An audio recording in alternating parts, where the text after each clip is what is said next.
네, 북한이 오늘 탄도미사일 발사 도발을 감행하면서 한반도를 넘어 동북아 전체를 긴장으로 몰아넣고 있는데요. 네, 전옥현 전 국정원 제1차장과 함께 관련 내용 자세히 살펴보겠습니다. 네, 어서 오십시오. 네, 안녕하십니까.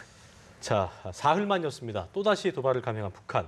이번에는 2,700km가 굉장히 멀리, 그러니까 김정은 집권 이후에 가장 멀리 발사했다는 분석도 있고, 또 일본 상공을 넘은 적이 과거에도 며칠 있긴 했는데, 일단 북한의 탄도미사일이 예고 없이 일본의 상공을 넘은 건 이번이 처음이잖아요. 상당한 의미가 있어 보입니다. 예, 그렇습니다. 이제 첫 번째로는 과거에도 1998년도 이후에 예. 서너 차례에 걸쳐서 북한이 쏜 미사일이 일본 상공을 넘어간 적은 있기는 있습니다. 그런데 그때는 사전에 북한에서 이런 뭐 경고수역 같은 것도 설정을 해놓고 네. 이렇게 이제 대외적으로 쏘겠다 이런 의도를 표명을 했고 공식적으로 그리고 이제 인공위성이라고 주장을 했었어요. 네. 그렇지만은 이번처럼 분명한 탄도 미사일이 사전에 예고 없이 10상공을 넘어가기에는 이제 처음이다. 그렇습니다. 그 얘기는 이제 최근에 이르러서 북한은 미국에 대해서도 타격 능력을 과시했지 않습니까? ICBM급 미사일을 발사해가지고 네. 실제적으로 미국을 정말 공격할 수 있다. 이런 능력을 보여줬거든요. 예. 그리고 이제 얼마 전에는 이제 단거리 미사일, 우리 한국을 대상으로 해서 언제든지 타격할 수 있다. 이거를 또 한 번 보여줬어요. 그러니까 이제 북한 쪽에서 남아 있는 거는 한미일 3국의 대북 압박 공주 체제가 북한한테는 지금 제일 뼈아프거든요. 이거를 깨는 것이 북한의 전략적인 당면 목표 중에 가장 큰 겁니다. 그러기 위해서는 이제 미국과 한국에 대해서는 한 번씩 보여줬기 때문에 일본 너희들도 타격할 수 있다. 이거를 이제 또 한 번 과시하는 것이죠. 왜냐하면 일본에는 잘 아시다시피 주일 미군 기지가 있지 않습니까? 예. 그래서 주일 미군 기지를 통해서 한반도 유사시에 미군의 어떤 증원 병력들이 우리 한국으로 올 수 있게 돼 있거든요. 그렇기 때문에 일본에 있는 증원 병력 꼼짝 말라. 이걸 우리가 가지고 있다. 이런 거를 실제적으로 이제 보여주고 싶은 거죠. 네, 그렇다면 그냥 일본 쪽으로 넘어가서 이제 이게 괌 타격을 뭐 우회적으로 보여준 것이다 이런 분석이 아니라 오히려 일본을 겨냥한 의도적인 타격이었다 이렇게 보시는 겁니까? 이제 우선 이번 미사일만 가지고 본다면 예. 우선적으로 이제 일본을 직접적으로 이제 겨냥해서 일본의 위기 의식을 고조시켜 가지고 일본이 지금 굉장히 미국하고 밀접하게 미일 동맹 체제를 유지하고 있지 않습니까? 그래서 이제 미일 동맹 체제도 좀 와해시키는 전력을 보여줘야 되겠다. 예. 이제 이런 측면이 있고 또 한편으로는 만약에 김정은이가 괌을 타격하면 미국이 가만히 있지 않겠다. 이런 거를 갖다가 공개적으로 미국에서 대북 경고를 이미 날렸어요. 그렇기 때문에 이번 단계에서 바로 미국을 말하자면 겨냥해가지고 괌에 떨어지는 이미 지금 김정은이는 괌 주변 수역에 까지 떨어뜨릴 수 있다. 북한의 그 미사일을 이렇게 보여줬고 그거를 제거하면서 내가 이제 미국 한번 어떻게 나오는지 보고서 최종적으로 공격을 할 것인가 말 것인가 이걸 결정하겠다. 이렇게 이제 김정은이가 해놨거든요. 예. 그렇기 때문에 미국을 바로 또 한 번 자극하기보다는 미국에 대해서는 이제 괌도 충분히 이 정도면 타격할 수 있다. 미국도 잘 알지 않느냐. 이 정도로 말하자면 위협 수위를 그 정도에서 통제한 것인데 그렇다고 해서 말하자면 이제 미국이 직접적으로 북한을 말하자면 이제 공언한 대로 급하면은 예방 타격이라는 얘기까지도 지금 미국 내에서 거론되고 있지 않습니까? 그런 예방 타격론이 나오는 그런 분위기는 북한 쪽에서도 바라고 싶지 않다. 이런 거를 같이 보여준 것이라고 볼 수 있습니다. 일본 입장에서는 굉장히 불쾌하고 반발할 만한 일인데 일단은 자유대가 출동하긴 했습니다만 이거 뭐 타격을 안 했거든요. 그러니까 이걸 놓고 이제 뭐 쐈나 못 쐈나 안 쐈나 이거에 대한 분석은 뭐 나와봐야겠습니다만 어떻게 보세요? 제가 보기에는 지금 현재 최근에 이제 한반도에서 어떤 전쟁 위기론 이런 것이 이제 굉장히 고조됐거든요. 네. 굉장히 고조되다가 미국도 북한도 또 우리 한국이나 일본도 어느 정도 이 전쟁 위기가 지나치게 필요 이상으로 고조되는 것은 어떤 대북 정책의 공조면에서 또 이 북한을 관리하는 측면에서 전략적으로 큰 도움이 되지 않는다. 이런 정책적인 판단이 있었을 것으로 저는 예측을 합니다. 예. 그렇기 때문에 이런 전쟁 위기가 지나치게 고조되는 것을 막는 쪽으로 이 전략과 전술이 상당 부분 이렇게 혼합이 돼서 나타났거든요. 그래서 이런 그 전쟁 위기론이 조금 잦아들었죠. 말하자면 자제를 하는 분위기가 역력했지 않습니까? 그런 연장선상에다 본다면 일본 같은 경우 이번에 북한의 미사일 발사를 사전에 충분히 말하자면 그런 정보를 입수해가지고 대응을 해왔거든요. 그럼에도 불구하고 직접 요격을 하지 않은 것은 일본이 어떤 요격 능력이 없어서가 아니라 이 한반도 주변 지역에 있어서의 긴장이 불필요하게 않기 지나치게 위해서. 커져가지고 미국이라든가 일본이라든가 한국 이런 한미일 동맹 어떤 공조 체제가 앞으로도 계속 강화돼야 되는데 이런 강화된 공조 체제를 유지하는데 오히려 이런 것이 장애인이 될 수 있다. 그래서 제가 보기에는 이번 그런 미사일 그런 발사에 대해서 일본 측에서 이건 자제했기 때문에 그걸 자제했다. 요격하지 않은 것이다. 이렇게 판단하는 것이 맞을 것 같습니다. 이번 이 탄도미사일 이외에도 바로 사흘 전에 또 단거리 탄도미사일을 발사하지 그렇습니다. 않았습니까? 이때만 해도 미국 측에서는 대화의 뭔가의 기운이 보인다라는 조금은 호전적인 반응이 보였었고 그렇습니다. 우리 정부도 이건 처음에는 뭐 이런 단거리 발사체 그저 이 단거리 탄도미사일이 아니라 다른 것이라고 판단을 했단 말이죠. 이런 상황이다 보니까 지금 이렇게 또다시 사흘 후에 단거리 탄도미사일이 아닌 중장거리 탄도미사일이 발사되다 보니까 이에 대한 우리 정부가 조금은 안일하지 않았나라는 그래요. 생각도 드는 게 사실이거든요. 처음 이 점- 방사포 이 얘기할 부분은 때서 어떻게 보십니까? 예, 예. 맞습니다. 이제 예. 그래서 지금은 이제 전반적으로 보면은 김정은 집권 이후 특히 최근에 들어와서 말하자면 북한이 사실상의 핵 보유국의 지위를 우리가 인정하든 안 하든 간에 현실적으로 사실상 북한이 핵 보유 국가가 되는 이런 현 단계에 와 있거든요. 이런 상황에 있기 때문에 이런 상황에서 특히 북한이 핵 미사일 도발을 끊임없이 지금 하고 있거든요. 이런 상황에서는 북한의 모든 도발 수위와 그 도발의 성격, 그다음에 의도에 대해서 철저히 분석을 해야 된다. 즉 그러한 의도 분석과 대응 전략을 강구하는 데 있어서는 어떤 정치적인 어떤 의미를 부여해 가지고 말하자면 정보를 왜곡하는, 즉 정보를 정치화하는 예. 이런 우를 범해서는 안 된다 이렇게 봅니다. 왜냐하면 그것이 바로 북한한테 잘못된 시그널을 줄 수가 있거든요. 근데 이번 같은 경우에도 얼마 전에 이건 우리가 방사포라고 본다 이렇게 청와대에서 발표를 했거든요. 그러다가 며칠 근데 미국에서는 처음서부터 또 일본도 처음서부터 이건 탄도미사일 이렇게 얘기했어요. 이러다 이렇게 이제 우리 이제 한국 정부와 미일 정부가 판단하는 그런 그 이 차이가 나니까 일각에서 이거 정보를 공유할 수 없기 때문에 미국이 우리한테 정보를 주지 않는 거 아니냐. 아니면은 또 이 안보 문제를 두고 코리아 패싱이라고 하는 이런 현상이 나타나는 거 아니냐. 이런 거를 가지고 우리 국민들의 우려가 상당히 커지고 있다. 그래서 지금 그 어느 때보다도 북한이 언제든지 우리 남한을 말하자면 공상하는 이런 적화 통일 노선을 포기하지 않고 있는데 과거에는 이제 재래식 무기, 재래식 무력을 기반으로 해서 이런 적화 통일, 통전 전략을 구사했지만은 지금 현 국면은 얼마 정도로 심각하냐? 이제 핵무기의 실전 배치가 눈앞에 다가온 거나 마찬가지 상황이거든요.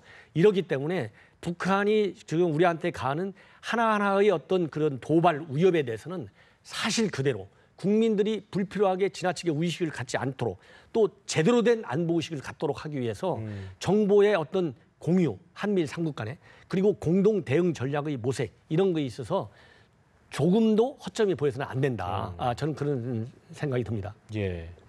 일단 그 저희가 그러니까 이번 발사에 대해서 뭐 항상 그 한미 군사연합 훈련인 UFG를 하면 의례적으로 이제 발사했었는데 그런 차원으로 이번 발사는 해석하면 안 되는 거죠. 그렇죠. 왜 그러냐면은 제가 조금 전에 말씀드린 대로 이제 북한이라는 국가가 가지고 있는 어떤 남침 능력이라고 하는 것이 재래식 무기라든가 생화학 무기라든가 무슨 사이버전 이걸 이런 차원이 뛰어넘었다. 아니에요. 이제는 이제 핵무기거든요. 그럼 이 지구상에서 가장 무서운 전쟁이 뭡니까? 핵전쟁입니다. 그 정도로 무서운 전쟁이기 때문에 역설적으로 핵전쟁이 일어나지 심각한 않는 거 겁니다. 예. 그렇기 때문에 과거에 UFG를 비난했을 때 또 그 비난에 이어서 실제적으로 도발을 했을 때하고 지금 현 국면에서 북한이 UFG 훈련을 비난하고 이렇게 도발을 해오는 거하고는 성격을 달리한다. 따라서 우리가 대응책도 달려야 된다. 특히 이번 같은 경우에는 유엔에 대해서 북한이 UFG를 긴급 의제로 토의해달라 이렇게 요청하는 서한까지 발송을 했거든요. 그렇죠. 이 정도로 UFG가 잘못된 말하자면 대북 적대시 정책의 대표적인 하나니까 이런 적대시 정책을 없애야 되겠다. 그래서 자기네가 하는 이런 도발 같은 것은 우리가 얘기한 대로 도발이 아니라 정당 방위에 해당된다. 이런 거를 국제사회에서 말하자면 국제사회의 어떤 심리전을 하고 싶어 하는 겁니다. 예. 이런 의도를 우리가 가볍게 봐서는 안 된다. 이런 생각이 듭니다. 그렇군요. 근데 우리 군도 오늘 오전 7시에 긴급 NSC를 소집을 하고 대응 방안을 모색을 했는데 우리 군의 대응 능력이 어느 정도인지 이것도 궁금하거든요. 그렇습니다. 어느 정도입니까? 그러니까 이제 지금까지를 보면 이제 얼마 전에 국방부도 이제 우리 대통령께서 가가지고 여러 가지 이제 현안 보고도 받고 다양한 어떤 강력한 대북 어떤 응징 능력 이런 그런 능력도 제대로 갖춰라. 그동안 들어간 돈이 얼마인데 아직까지도 그렇게 잘 안 돼 있느냐. 예. 뭐 등등 많은 그 지적과 이 지시를 하셨어요. 그러나 그런 지적과 지시에도 불구하고 현재까지 우리 정부가 지금까지도 불행하게도 재래식 전력 면에서는 북한을 압도할 수 있는 특히 왜냐하면은 유사시에는 우리 한국군의 단독 대응이 아니고 한미 연합 전력에 의해서 대북 억지력을 행사하는 거기 때문에 예. 손색이 없다고 저는 이제 봅니다. 우리가 네. 충분히 북한을 압도할 수 있다. 그런 능력을 실제적으로 가지고 있다. 일부 미흡하지만 그렇기 때문에 지금 현재 어떤 킬체인이라든가 한국형 방위 체제라든가 또 이 대량 응징 보복이라든가 이런 흔히 얘기하는 삼축 체제를 조기에 완성해야 된다. 이런 생각이 드는데 이제는 우리의 대북 능력에서 이런 삼축 체제 즉 방어 능력만 가지고는 부족하다. 왜냐하면은 핵무기 한 방이 한반도를 또 동북아 전체를 어떤 평화 구도를 완전히 깰 수가 있거든요. 그렇기 때문에 이런 요격 중심의 어떤 대응 체제에서 공격용 무기를 확충할 수 있는 특히 이 공격용의 상징은 이제 북한이 핵을 가지고 있기 때문에 우리도 반드시 미군의 핵이 한반도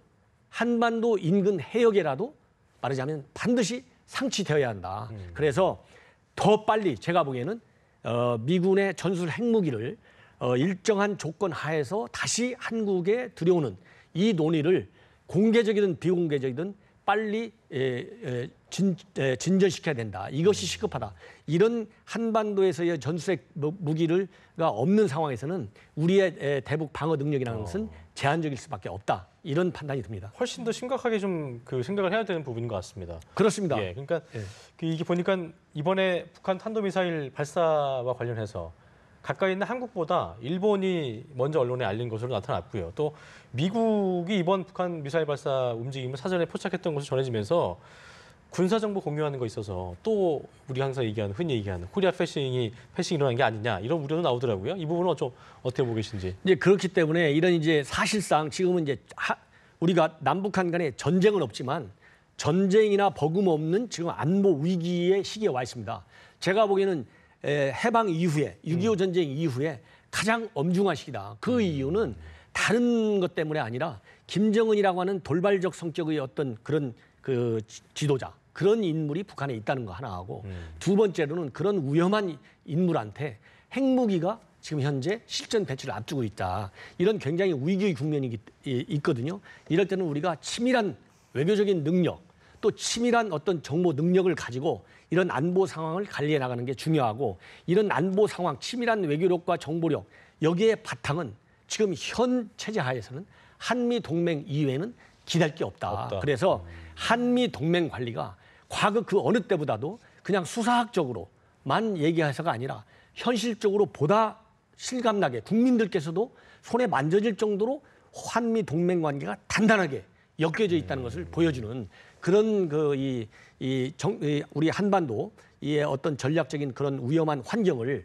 관리해 나가는 능력을 앞으로 더욱더 고조시켜야 된다 이런 생각이 듭니다. 그렇군요. 예.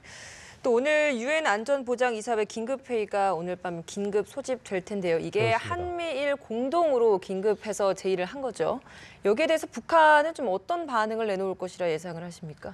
지금 이제 사실상 현재 안보리가 북한의 어떤 핵 미사일 도발과 관련해서 현재도 현재 그 효력을 발휘하고 있는 제재안이 제 생각에 6, 7개 정도가 있어요.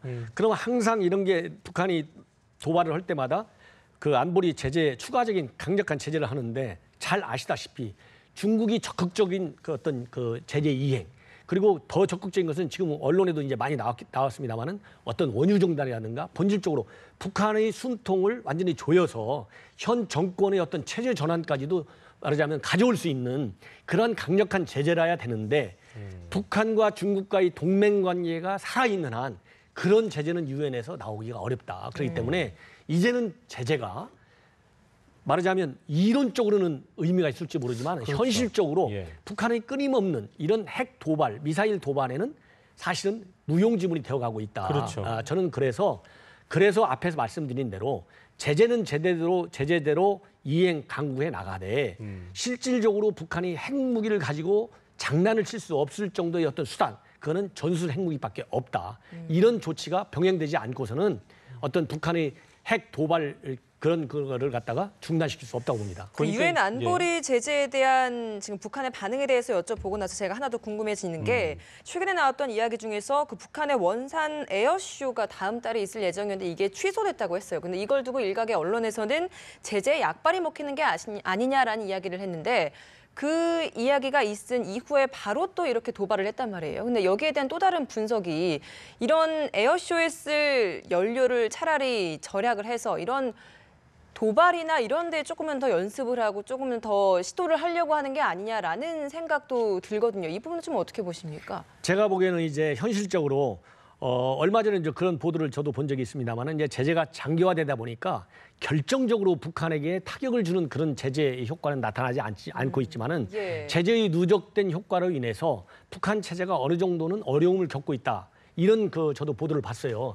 당연히 일정 수준의 어떤 제재 효과는 나오겠지만 결정적인 건 아니다. 그래서 예. 이런 에어쇼를 더 하느냐 마느냐 하는 것은 제가 보기에는 북한 주민들한테, 왜냐하면 김정은 체제가 지금 안정돼 있다고 하지만은 어떤 정상적인 통치에서 김정은 체제가 안정된 것은 아니거든요.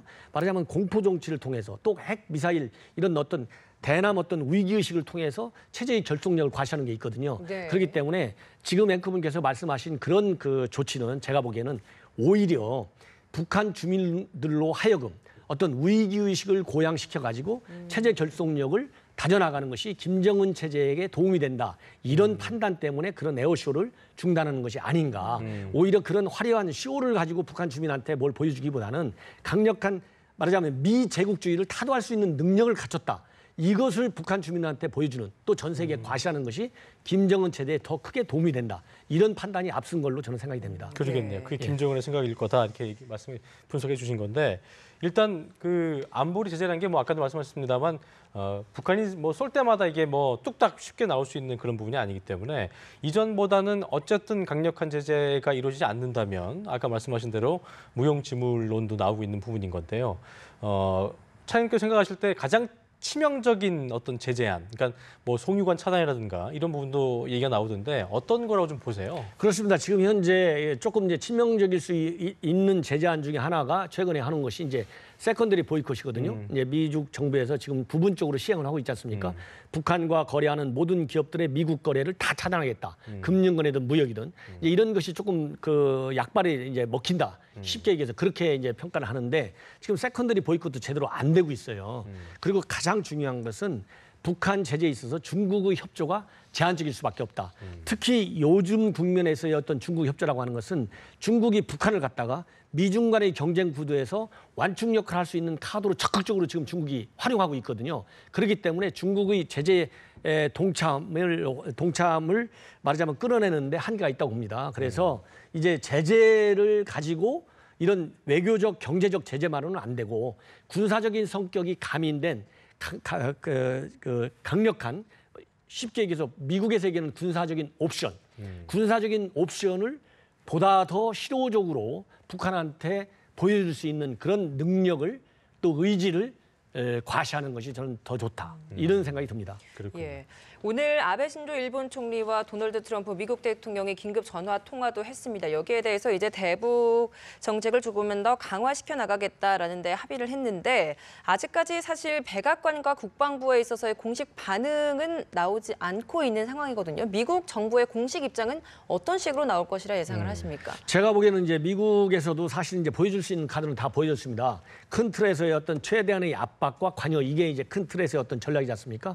그 전략 중에서 상당 부분 압박 중심으로 가다가 최근에 이제 위기가 지나치게 고조되니까 대화도 할 의지가 있다 이렇게 나오고 있는데 이런 큰 틀을 지금 미국도 벗어나기는 어려울 것이다. 그러나 당면적으로 이번 발사가 일본 상공을 직접적으로 넘어나 가지고 괌까지도 타격할 수 있는 능력을 또 한 번 보여줬거든요. 그렇기 때문에 제가 보기에는 어떤 대화라고 하는 어떤 차선책을 언급하는 이제 빈도라든가 그런 어떤 중요도 이런 것은 미국 내에서 상당히 떨어지고 압박 국면으로 또 제재 국면, 특히 이제 군사적인 옵션도 일정 범위 안에서 정말 실효성 있는 카드가 될 수밖에 없는 그런 환경에 이를 가능성도 배제할 수 없다.